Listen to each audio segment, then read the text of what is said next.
हाय दोस्तों, मैं हूं सौरभ ठाकुर और आज की कहानी के सत्र में आप सभी का स्वागत है। आज की कहानी का शीर्षक है ये चाइना का नया नेशनल सिक्योरिटी लॉ और इस पे वैश्विक प्रतिक्रिया। विश्व में वैसे मुख्यतः तीन देशों ने सबसे क्लियरली अपना रिएक्शन दिया है। वह है United states of America, UK और ऑस्ट्रेलिया। इन तीनों देशों को मैं कवर करूंगा वैश्विक प्रतिक्रिया में।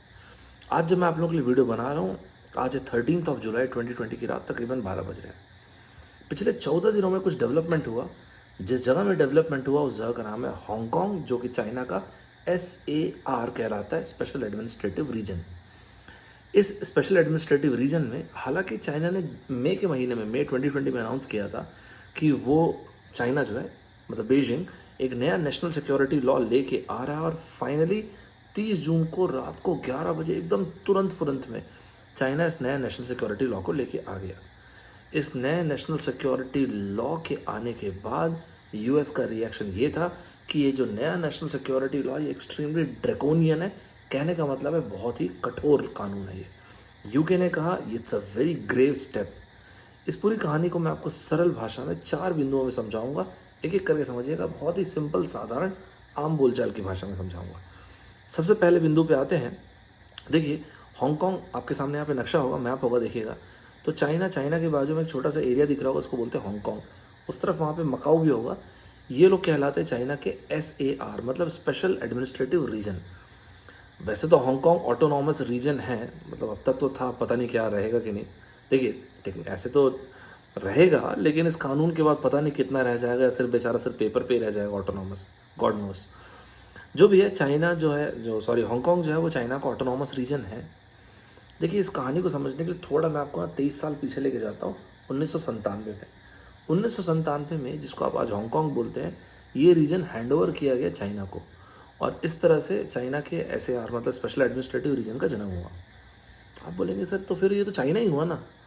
अब आप उसको जैसे बोलना बोल दीजिए, लेकिन ये प्रॉमिस किया गया कि अगले 50 साल तक के हांगकांग को हम लोग कम्युनिस्ट तरीके से, हम लोग मतलब चाइना जो बोल रहा है कि यार हम हांगकांग को कम्युनिस्ट तरीके से रूल नहीं करेंगे। 50 साल का वक्त दिया गया। तो फिर हांगकांग रूल कैसे होता था, हांगकांग गवर्न कैसे होता था? कानून था कि नहीं था? वहाँ था, बिल्कुल था। हांगकांग जिस तरह से गवर्न होता था, वहाँ पे एक मिनी कॉन्स्टिट्यूशन था, उसको वो लोग बोलते थे बेसिक लॉ। और उस बेसिक लॉ में एक और पॉइंट ऐड हुआ है जो 30 तारीख को, अभी 30 जून को एकदम तुरंत में ऐड हुआ रात को 11 बजे। और यही है चाइना का नया नेशनल सिक्योरिटी लॉ हांगकांग के ऊपर। मेरे ख्याल से यहाँ तक आपको थोड़ा समझ में आया होगा। चाइना वैसे हांगकांग को, मकाऊ को, और ठीक सामने देखिए नक्शे में आपको ताइवान दिख रहा होगा। इन तीनों को चाइना बोलता है मेरी टेरिटरी भाई। खैर, अब तो चाइना किस दिन मार्स तक बोल देगा कि मेरी टेरिटरी है, लेकिन ठीक है, जोक्स अपार्ट। लेकिन बोलते हैं कि 1 कंट्री 2 सिस्टम, इस तरह से इस जगह को रूल करना है। देखिए, ताइवान के बारे में कभी और बताऊंगा मैं आपको। हालांकि ताइवान के जिन भी देशों के साथ व्यापारिक संबंध होते हैं, चाइना वहाँ जाके खड़ा हो जाता है। चाइना उन देशों से ये बोलता है, छोटे छोटे देश हैं जो लोग व्यापारिक संबंध रखते हैं ताइवान को अनफॉर्चुनेटली इंटरनेशनली देश तो नहीं मानते, तो कभी और बात करेंगे इस पर। लेकिन वहाँ पे जाके चाइना खड़ा हो जाता है उन देशों के सामने, छोटे छोटे जो गरीब देश हैं, और उनके पास जाके ये बोलता है कि एक बात बताओ, तुम किसको मानते हो? चाइना। सर, आप चाइना है, आप ही माई बाप हैं, और वो तो ताइवान है। नहीं बाबू, ऐसा नहीं चलेगा। या तो हम चाइना है या तो वो चाइना। और याद रखना, अगर तुम उसको चाइना बोलेंगे तो ताइवान को, अगर आप चाइना बोल रहे हो तो हमारे दुश्मन हो, तो वो बेचारे देश वैसे गिव अप कर देते हैं। तो जिस देश को जो भी भाषा समझ में आए, और वहाँ पे इतना इन्वेस्टमेंट करता है चाइना जाके उन देशों में, कि वो देश वैसे ही ताइवान को रिकग्नाइज करना बंद करते हैं। अनफॉर्चुनेटली दुनिया में आज की तारीख में 20 से भी कम देश हैं, तकरीबन तो 200 देश हैं दुनिया में। 194 देशों को UN मान्यता देता है। तकरीबन 200 देश है दुनिया में ऑलमोस्ट। तो समझ लीजिए उसका 10%, 20 हुए। 20 से भी कम देश ऐसे जो बेचारे ताइवान को देश मानते हैं। बहुत अनफॉर्चुनेट है। ध्यान रखिएगा, इस चीज़ को IR में, इंटरनेशनल रिलेशन में, या डिप्लोमेसी की भाषा में बोलते हैं, किसी इस तरह के छोटे जो देश, उनका ज़मीर ही खरीद लेना और ताइवान के अगेंस्ट खड़ा कर देना उसको, इसी चीज़ को कहलाता है, ये चीज़ कहलाती है चेकबुक डिप्लोमेसी या डॉलर डिप्लोमेसी। मतलब इतना पैसा इन्वेस्ट करता है वहाँ पे चाइना कि उसका ज़मीर खरीद लेता है उस देश का। यहाँ तक कि मेरे ख्याल समझ में आ गया होगा, और नहीं भी आया होगा तो ठीक है, एक बार सुन के रख लीजिए। मैं ताइवान के बारे में किसी और वीडियो में बात करूँगा आपसे। वैसे आप ध्यान रखिएगा, ताइवान की राष्ट्रपति साहिबा इंग वेंजी हैं, गज़ब की आयरन लेडी हो, गज़ब। उनकी प्रशंसा पूरी दुनिया में होती है। और भाई साहब जिस तरह से उन्होंने कोरोना से निपटा है, याद रखिएगा ताइवान को यूएन भी मान्यता नहीं देता एक देश के रूप में, डब्ल्यूएचओ का मेंबर भी नहीं ताइवान, और भाई इस कोरोना वायरस में तो ऑब्जर्वर भी नहीं था। अकेले लड़ाई लड़ा है ताइवान, और अकेले उस लड़ाई को लड़ के जीत के बाहर निकला है।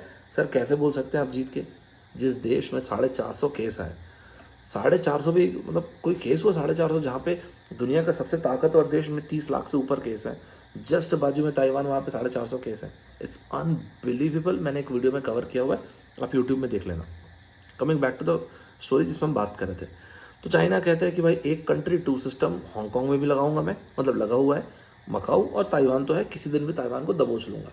इतना आसान नहीं रहेगा सर, हांगकांग के जैसा जैसे दबोच लिया आप, ताइवान इतना आसान नहीं होगा। याद रखिएगा, मेरे हिसाब से, जस्ट मेरा ओपिनियन शेयर कर रहा हूँ, कोट अनकोट पहले क्लियर करता हूँ, मेरे ख्याल से ताइवान के साथ जब कभी ऐसा होगा तो 4 देश खड़े हो जाएंगे।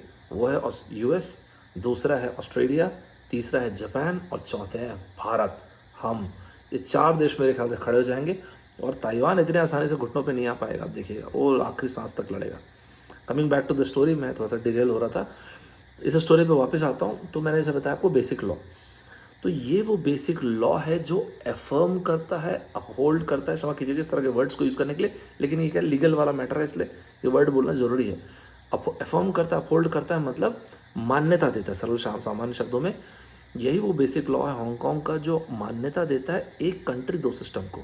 यही वो बेसिक लॉ है जो इस चीज़ को भी मान्यता देता है कि हांगकांग में लिबरल पॉलिसीज़ हो, हांगकांग में सिस्टम ऑफ गवर्नेंस हो, हांगकांग में इंडिपेंडेंट जुडिशरी हो, और हांगकांग में एक इंडिविजुअल नागरिक के पास फ्रीडम हो।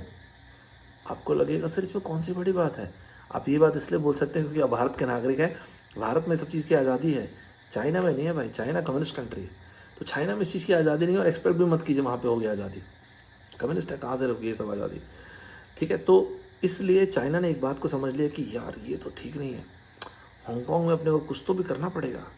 चाइना ने प्रयास किया पहले भी इस नेशनल सिक्योरिटी लॉ को लाने का 2003 में चाइना ने भरसक प्रयास किया। कभी और डिस्कशन करूंगा इस पर, इसको, ये जो येलो अम्ब्रेला मूवमेंट हुआ था वो, और लास्ट ईयर का हांगकांग का जो एक्स्ट्राडिशन का कानून लाया था, हांगकांग में चाइना ने जो एक्स्ट्राडिशन का कानून लाया था, ये सब के बारे में कभी और चर्चा करेंगे अपन लोग। कुल मिला के इन सारे कानूनों का एक ही उद्देश्य था कि हांगकांग का जो फ्रीडम है उसको ख़त्म करो, सीधी सी बात है।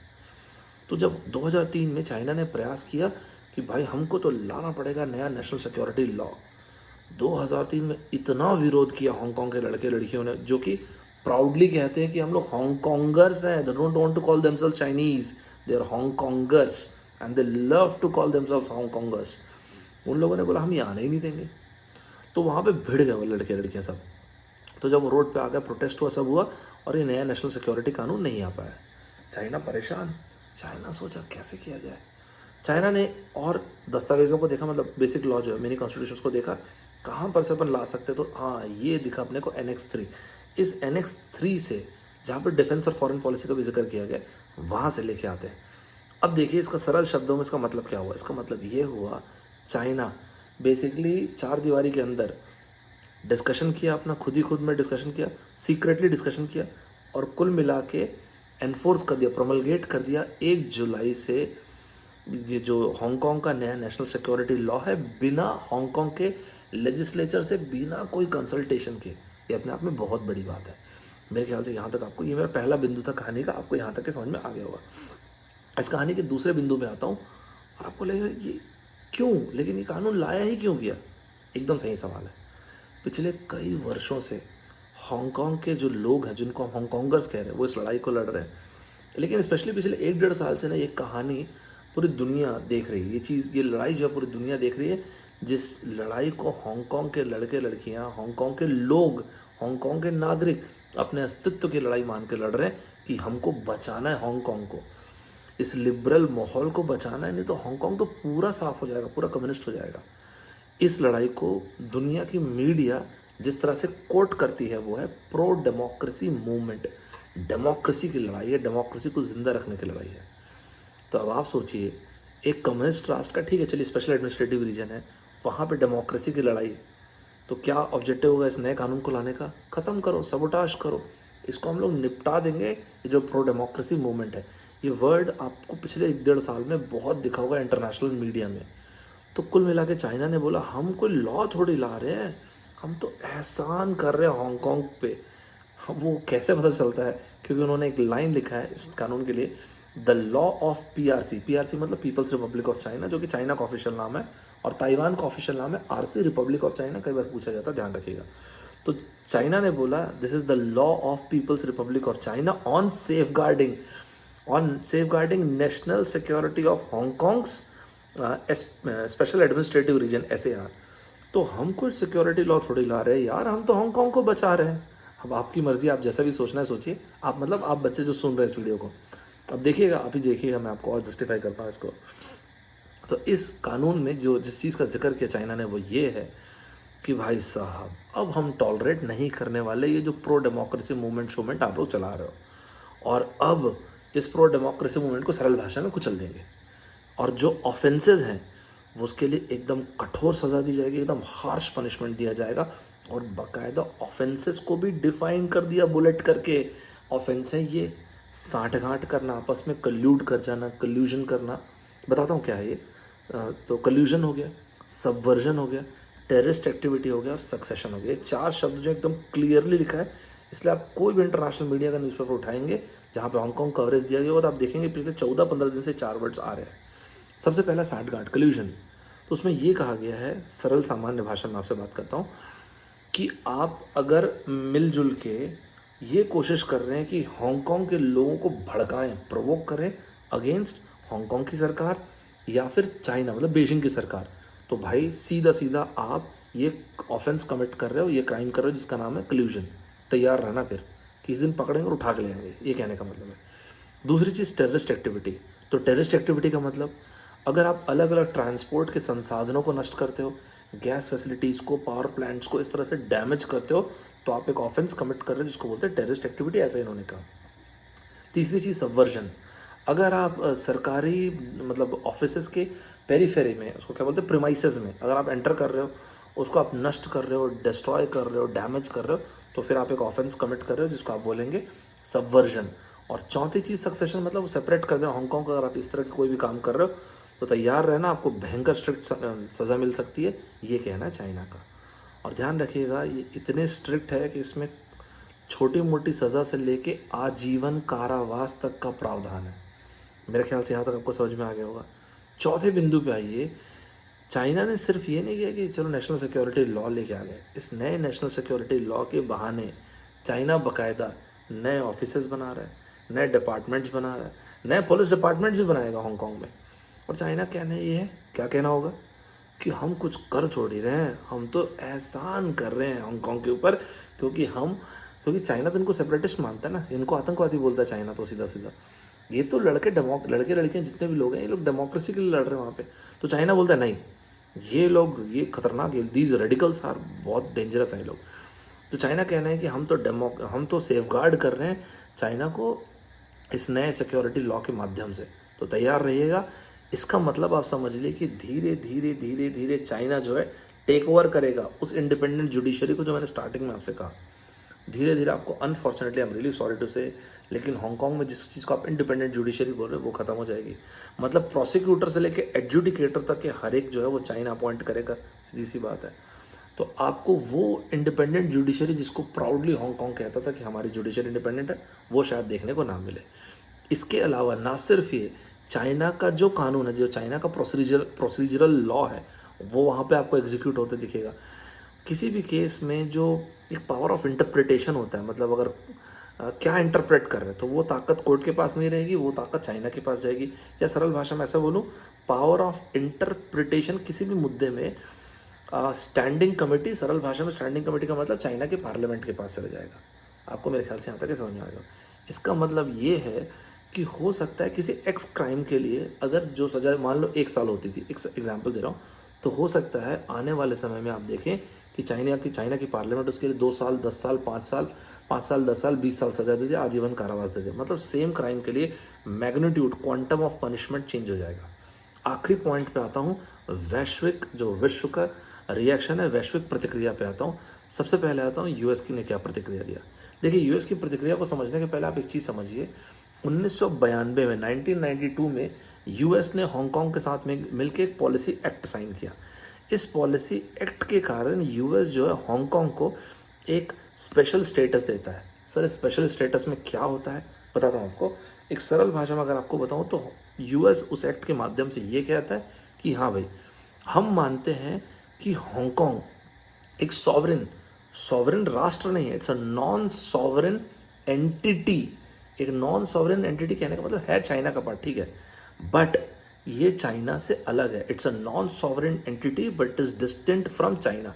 तो चाइना और ये तो अलग अलग है। दूसरी चीज़, इस पॉलिसी एक्ट के माध्यम से जो स्पेशल स्टेटस जो देता है, इसके कारण ये होता था एक्चुअली बोलना चाहिए मुझे, यूएस जो है हांगकांग के लिए अलग से पॉलिसीज़ बनाता था।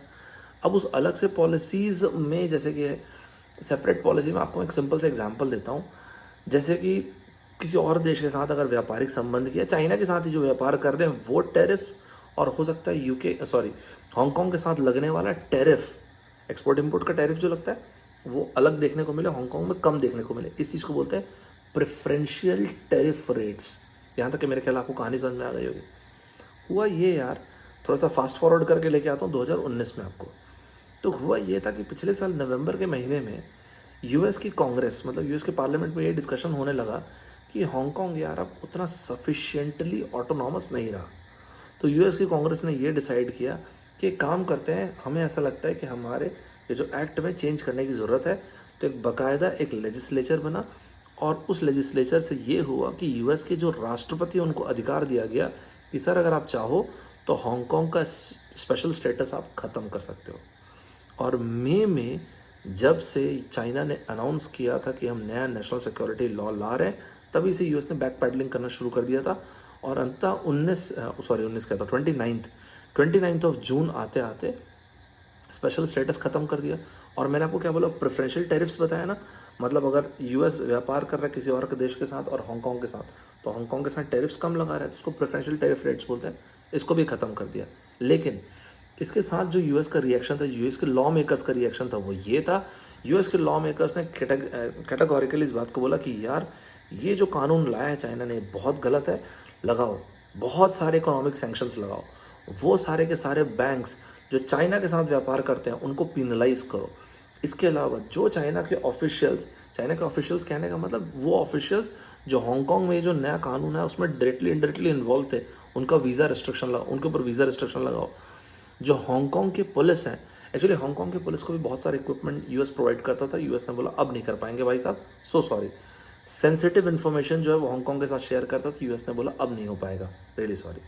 तो यहाँ तक कि मेरे ख्याल आपको यूएस का रिएक्शन तो समझ में आ गया हो। अब ज़रा यूके का रिएक्शन देख लीजिए। देखिए, मैंने आपको याद होगा तो स्टार्टिंग में आपको एक बात कहा था कि यूके ने क्या कहा, इट्स अ ग्रेव स्टेप बोल दिया इसे।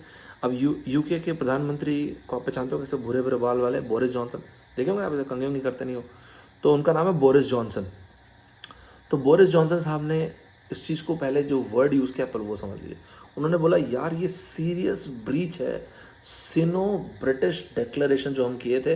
यार तुम तो खुद ही माने थे, चाइना को कहा यार तुम तो खुद ही माने थे यार कि 50 साल ऐसा कुछ नहीं करोगे, ये क्या तरीका हुआ, ये तो गलत बात है।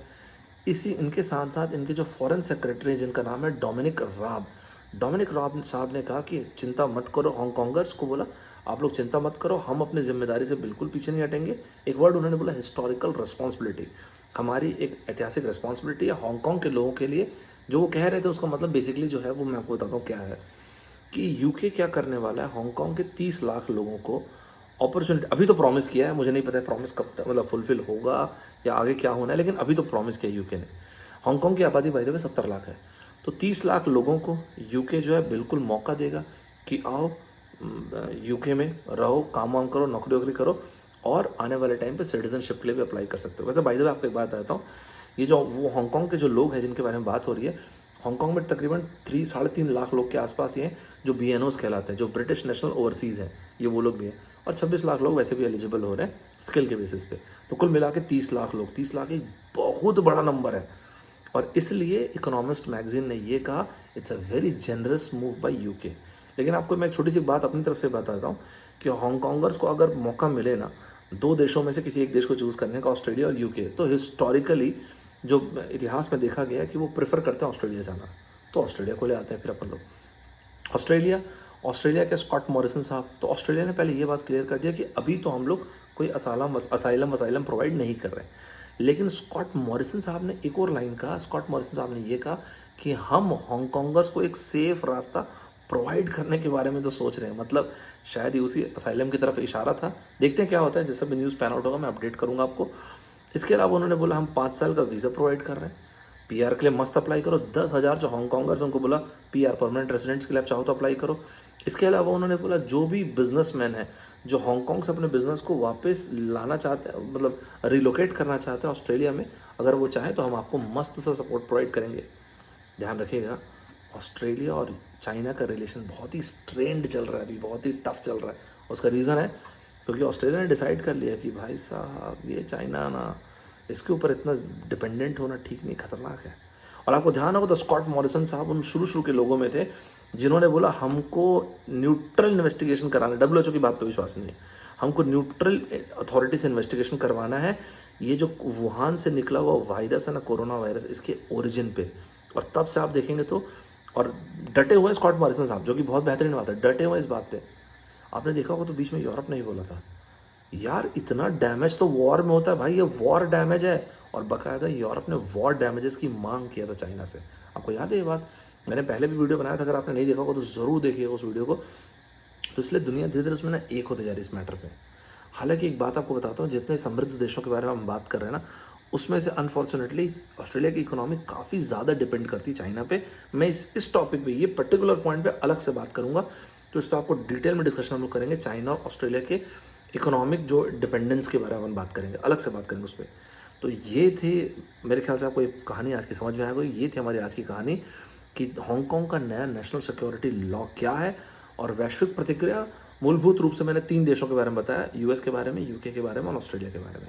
आपका विचार क्या है हांगकांग के नेशनल सिक्योरिटी लॉ के बारे में और इन रिएक्शंस के बारे में, आप ज़रूर शेयर कीजिएगा। या इसके अलावा आप अपना कोई ओपिनियन शेयर करना चाहते हैं ज़रूर शेयर कीजिएगा, कमेंट बॉक्स में बताइएगा। I love to hear your opinion. इसके अलावा कोई भी ऐसा टॉपिक होगा जो आप चाहते हैं कि मुझे आप एकदम सरल सामान्य शब्दों में बताऊं, तो वही बता सकते हैं। आप ही लोगों में से किसी स्टूडेंट ने मुझे इस टॉपिक को टेलीग्राम में सजेस्ट किया था। इस टॉपिक का हालांकि पॉडकास्ट मैंने काफ़ी दिन पहले बनाया था टेलीग्राम में, उसका पॉडकास्ट भी अवेलेबल है अगर आप पॉडकास्ट सुनने में इंटरेस्टेड होंगे तो ये था मेरी तरफ से आज का डिस्कशन। आप मुझे बताइएगा क्या वाकई में ये लिबरल हांगकांग का अंत है, जैसे दुनिया के बहुत सारे मीडिया चैनल्स कोट कर रहे हैं। तो क्या आपको लगता है कि ये ख़त्म हो चुका अब लिबरल हांगकांग? आप अपना ओपिनियन ज़रूर शेयर कीजिएगा। मैं सौरभ ठाकुर इस सवाल के साथ आप लोगों से विदा लेता हूँ। नेक्स्ट टाइम फिर से मिलेंगे। Bye bye everybody, take care, Jai Hind.